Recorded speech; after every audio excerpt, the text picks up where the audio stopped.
It's the conundrum of the athletes, right? We think we have to have the cars and the houses and the jewelry, and then all of a sudden, the football, baseball contract ends, or this sponsorship, this endorsement ends. None of it is ever really secure. Eventually, that stuff will end, right? The fighting stuff will end. At some point, I'm going to take those gloves off for the last time, and I'm going to be standing in an arena somewhere, looking at myself in the mirror. Did I do everything that I could? I feel like I've always been an entrepreneur that decided to fight. I've just been using, I call it the shiny object. I've been using this mixed martial arts thing as a shiny object for people to look my direction. Oh, I kind of like this guy though. I like the way, what he stands for and how he operates. And oh, and by the way, he fights in a cage for a living. How cool is that? I want to be business partners with him. It's the conundrum of the athletes, right? We think we have to have the cars and the houses and the jewelry and and then all of a sudden, the football, baseball contract ends, or all this, before you know it, you lose a couple fights and that contract ends. And this sponsorship, this endorsement ends. None of it is ever really secure. So that to me is a blessing, because I've always been, if anything, overly cautious in order to build a foundation financially and have more financial literacy, and seek wise counsel about finances to get to a place. But yeah, man, it's been a fun road, and learning is get kicked in the teeth a couple times. What's the first investment you made? The first investment I made, I guess technically you'd say buying a house in Nevada. So yeah, buying a house was the first thing I ever had. That was an actual appreciating asset. I ended up selling that house a couple of years later. I actually bought it in, Vegas got hit hard by the 2008 financial crisis. So I bought that house in 2010 or 11, I believe, maybe 11. Pretty good time. So it was kind of right after, as the city was coming back a little bit, but the prices were still nice and low. So I bought a brand new house for like $141,000. It still had drywall dust in certain areas. It was brand new, on Perla Del Mar in south of Las Vegas, because I thought, well, if I'm going to have this money, I'm going to do something with it, and I'm going to go ahead and buy a house, because that was kind of my first thing that I felt like was an accomplishment for me, right? And then ended up selling it for 3 times that a couple years later, after I rented it out for a couple years after I left Vegas. So that turned into a nice little investment. That was the first one, and then I thought, well, shoot, if I can rinse and repeat this a couple times, we can build a nice little nest egg. Do you invest a lot in real estate now? Yeah, a decent amount. I've lived in 3 different homes since I've lived here in Nashville. Oh, wow. So that's been nice, obviously cashing out on the equity as You this got city, it at the right time. as this city has continued to grow, right? And it's always been like, I bought a house in San Diego, sold that for a nice profit, and then moved here. We built a house here and then sold that house for double. Sold the next house a couple of years later for double. So just by living in our primary residence, which isn't necessarily like the best for most markets, that's not the most, I guess, investment savvy thing to do. But in a market that's growing like crazy, you can always say, hey, if I can just put this amount of money down, yes, I'm going to pay some interest, which obviously I can write that interest off, or some of it at least, and then sell it and then move to another house. And now we moved into a house that's big enough for me, my wife, and our 3 kids. So yeah, it's been good. Yeah, I think home ownership is. I bought my first house when I was in college at 19 for $56,000 in Mesa, Arizona. I think I wound up selling that for about $85,000. So I thought I was rich after that point in time. But if you look at the statistics today, at where wealth is for the average American, the vast majority of it, 70-80%, is in their primary residence. The rest is in their 401k. So I think a lot of people bastardize buying a home, that it's a hard, difficult investment. But I think if you take that out of the equation for most people, it's pretty difficult. And it's just one of those things. I feel like, again, not everybody has the discipline. Not everyone's getting the lesson. It's that forced savings that you're forced to do versus pissing it away on rent or something like that. Well, and for me, putting money away towards retirement has been huge for me. I started with a self-employed 401k, or self-employed IRA. Yeah. SEP. Solo 401k or? Well, it was a SEP. Self-employed pension IRA, plan. Yeah, right? Yeah. But then there's a limit. Once you start making a certain amount of money, now you can't use that anymore. And then we moved to a defined benefit plan. So I'm basically maxing that out every single year. So that's a nice big tax shelter. And that could be somewhat of a, people have different opinions on it, because obviously you can't touch it until you're 62 or whatever without certain penalties.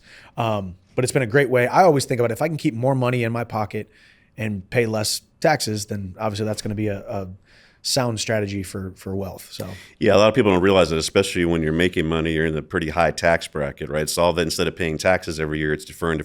Yeah, 59 and a half, you could start to take some of that out.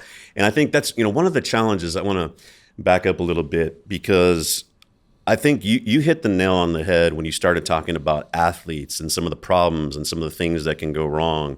And this is what I spent a lot of my career with. I first started working with NFL players, and the first NFL player I ever worked with was about 17 years ago. His name was Levi Brown. He came out of Penn State. He was, I think, number 6 first-round draft by the Arizona Cardinals, signed a $62 million contract as a left tackle, which was the highest paid ever to an offensive lineman. He went to Morgan Stanley for a little while. I think it was Morgan, maybe Merrill, and just was disenchanted what's going on over there. And someone told me, like, hey, again, a relationship, a CPA that I did some work with, hey, Levi's going to be out there interviewing people. Are you willing to sit down and talk to him? And I said, yeah, but there's no chance that this guy's going to hire me. I'm a small firm. I'm working out of the back of his CPA's office.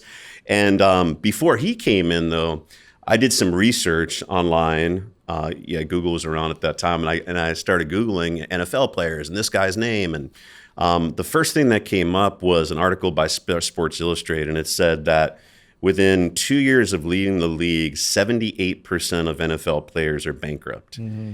And I read that and I was like, shit. So immediately it went from greed to fear. In my mind, I was like, first I wanted him, I got to get this client. Then I'm like, well, shit, what if I bring this guy in? My name gets associated with it. He files for bankruptcy. Like, dude, I'm done. No one's ever going to work with me. And so when Levi came in, I asked him what was important to him. And he said, basically, again, he grew up pretty modest upbringing. I just don't ever want to go broke. Mm-hmm. And so I said, okay, if you're going to work with me, here's what you got to do. You're going to be on a budget. You got to realize, even though you got this big contract, that's not what you can spend.